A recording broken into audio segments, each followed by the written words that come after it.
Cek cek cek cek. Oke. Balik lagi dengan gue Ritmo Hendra dan kali ini kita akan belajar ngoding lagi, yaitu masih dengan topik bahasa pemrograman Python. Kemarin kita sudah belajar bahasa dasar pemrograman dan juga tentang variabel, bagaimana cara membuatnya dan bagaimana cara mengisinya. Sekarang kita akan bergeser, itu dengan topik operator aritmatika. Jadi kalau misalkan teman-teman sekarang yang nonton itu lagi dengerin lagu-lagu atau musik-musik yang ada dari video saya, itu maklum aja ya karena ini lagi berada di tempat kerja.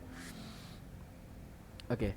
eh Operator-operator di pemrograman Python ini sebenarnya sama aja kayak operator-operator di programan lainnya di aritmatika, matematika ya. Ada kali, bagi, tambah, kurang dan lain-lain gitu. Kalau misalkan di matematika tambah ya penjumlahan, pengurangan itu pakai min, terus perkalian itu pakai bintang. Nah, di pemrograman Python ini sama aja sebenarnya. Jadi pemrograman Python ini sama persis ya, operatornya itu menggunakan operator aritmatika seperti itu gitu. Oke, dan sekarang kita akan belajar menggunakan operator operator aritmatika yang akan kita gunakan di Python ya gitu. Misalkan apa aja yang mau kita buat di sini ya, misalkan kita akan membuat yang namanya penjumlahan, pengurangan, perkalian, pembagian, bahkan sisa bagi atau yang biasa kita sebut modulus dan juga pangkat gitu ya. Hasil sisa bagi itu kayak kita sebut modulus gitu kan. Sekarang penjumlahan, diketahui kan penjumlahan itu misalkan satu tambah satu sama dengan 2, pintar. Satu tambah satu sama dengan 2. Nah, kita akan melakukan penjumlahan di sini. Kita akan melakukan sebuah kode penjumlahan. Saya bikin komentar terlebih dahulu. Penjumlahan. Ya, kita akan membuat penjumlahan di mana kita akan langsung mengeprint, langsung mengeluarkan hasil dari misalkan satu tambah satu. Itu caranya bisa sebenarnya. Misalkan kita print satu ditambah satu, itu sebenarnya langsung bisa hasilnya. Maka kita cek masih connecting nampaknya di sini.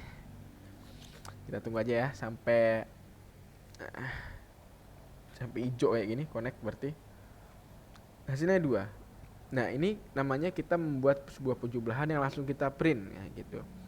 Misalkan kita akan menggunakan analogi lain. Contohnya seperti ini. Misalkan saya mempunyai sebuah jeruk jumlahnya 10 dan saya mempunyai apel jumlahnya 11. Kemudian saya akan membuat sebuah keranjang buah namanya. Buah. Ya, ini seperti kita pelajari kemarin, yaitu menggunakan variabel. Kita mempunyai buah yaitu isinya jeruk ditambah dengan apel. Ya. Oke, paham sampai sini? Gua punya buah yang isinya jeruk sama apel. Jadi berapa isi buah gua gitu? Berapa jumlah buah gua gitu? Kita menggunakan print dalam kurung buah. Oke, coba kita enter. Ya, 21. Nah, itu contoh penjumlahannya, simpelnya seperti itu.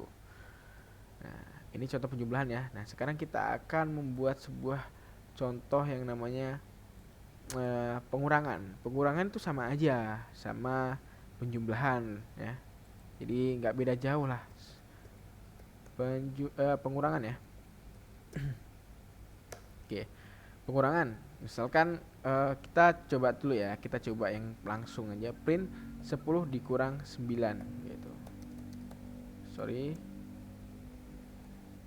Kita kasih spasi aja biar enak. Maka hasilnya akan 1. Oke, dan kita misalkan kita akan membuat sebuah script gimana kita akan pelunasan utang gitu kan.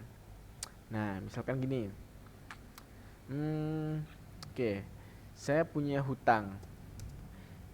Gue punya utang nih ya. Gue punya utang sebesar 100.000 ya. Nah, 5.000 aja lah, nggak usah banyak-banyak. 5.000. Terus gue bakal bayar. Buyar apa bayar tuh? Bayar sebesar misalkan 3.000. Nah, berarti sisa hutang berarti tinggal dikurangi hutang dikurang bayar gitu. Hutang dikurang bayar. Oke. Maka kita akan print sisa hutang. Oke, coba enter. hasilnya 2000. Jadi sisa hutang gue yang ada yang sekarang itu sisanya 2000. Ini untuk contoh pengurangan ya, pengurangan. Nah, ini contoh pengurangan. Dan sekarang kita langsung melaju saja nih, nggak usah pakai lama nih ya. Yaitu perkalian. Sama saja sebenarnya. Perkalian. Nah, misalkan kita akan mencari rumus luas gitu. Seperti kemarin kita akan belajar rumus luas di mana panjang itu kali lebar ya, panjang kali lebar.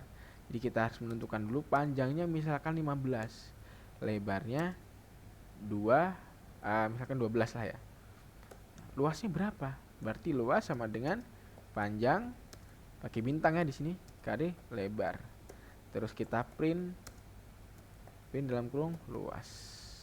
Ctrl enter. Maka oh, ada yang salah ini. Line 3 ya. Ini kenapa? Oh, tidak ada sama dengan. Oke, Ctrl enter. Jadilah 180 seperti itu. Itu untuk perkalian gitu ya. Pembagian pun sama. Pembagiannya pun sama. Kita akan membuat sebuah komentar pembagian. Misalkan nih, gue punya kue nih, kuenya sama dengan 16 gitu, 16 kue, dan gue punya anak nih misalkan walaupun sebenarnya belum punya anak 4 gitu. Berarti gue bakal bikin variabel kue per anak gitu, sama dengan 16 dibagi kue dibagi anak gitu. Maka print misalkan kita akan mengeprint misalkan kita akan mengeprint pakai teks misalkan ya. Nah, berarti tinggal kue per anak adalah gitu. Dalam kurung dikasih spasi koma kue per anak. Ctrl enter. Kue per anak adalah 4. Nah, gitu. Karena ini pembagian hasilnya float ya. Nah, seperti itu. Untuk modulus kita juga bisa menggunakan persen gitu. Misalkan ya, kalau bilangan, misalkan kita punya bilangan 1, kita ambil aja bilangan 1 sama dengan 14, terus bilangan 2 itu sama dengan 5 ya. Terus kita akan mencari hasil modulusnya. Hasil modulus di bil 1 ya, kita kasih persen nih, bil 2. Maka print, coba kita cek print hasil. Oke, Ctrl enter. Kenapa 4? Nah, jadi istilahnya 10 bagi 5 itu kan hasilnya koma pastikan ya. Nah, untuk modulus ini adalah mencari sisa hasil bagi, di mana 14 dibagi 5 itu tidak bisa kan. Berarti 10 kita bagi 5 hasilnya 2 gitu kan. Nah, sisanya setelah yang dibagi itu adalah 14. Jadi yang bisa dibagi hanya sampai 10, sisanya 14. Seperti itu. Itu kurang lebih penjelasan tentang modulus gitu. Nah, misalkan gue punya pangkat nih. Misalkan gue punya variabel. Ini bilangan perpangkatan ya. Oh, ini belum kita tandai sebenarnya. Oke, nggak apa-apa. Kita akan membuat coding perpangkatan gitu. Misalkan A sama dengan 8, B sama dengan 2 gitu. Hasil pangkat. Jadi A kali bintangnya 2 kali B. Oke, terus kita print hasilnya, hasil pangkat.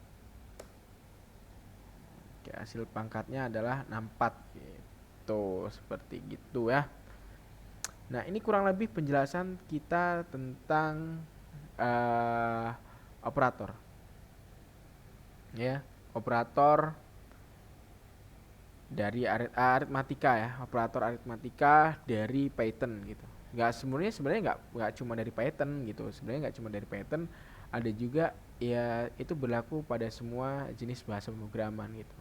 Nah, sekedar pemberitahuan aja bahwasannya selain operator aritmatika kita juga belajar yang namanya operator perbandingan gitu kan, yang misalkan satu itu bernilai true jika masing-masing operan memiliki nilai yang sama. Contohnya seperti ini nih. Misalkan satu sama dengannya 2 1 gitu.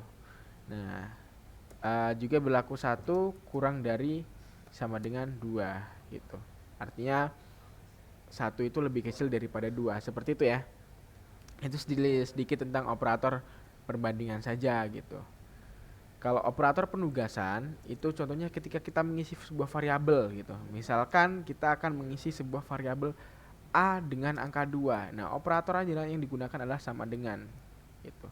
Jadi operator penugasan di mana si A akan kita tugaskan untuk berisi 2 gitu. Nah, ini adalah operator penugasan. Nah, ini sekilas saja tentang operator-operator yang ada pada Python. Mungkin untuk teman-teman agar bisa mempelajarinya lebih jauh, teman-teman itu bisa mencari sendirinya, belajar ya. Karena jika saya jelaskan satu persatu di sini videonya sangat panjang banget gitu. Oke. Jadi selamat bertemu di part selanjutnya, di part 4 di mana kita akan belajar yang namanya kondisi pada Python. Oke, gue Ritma Hendra. Terima kasih.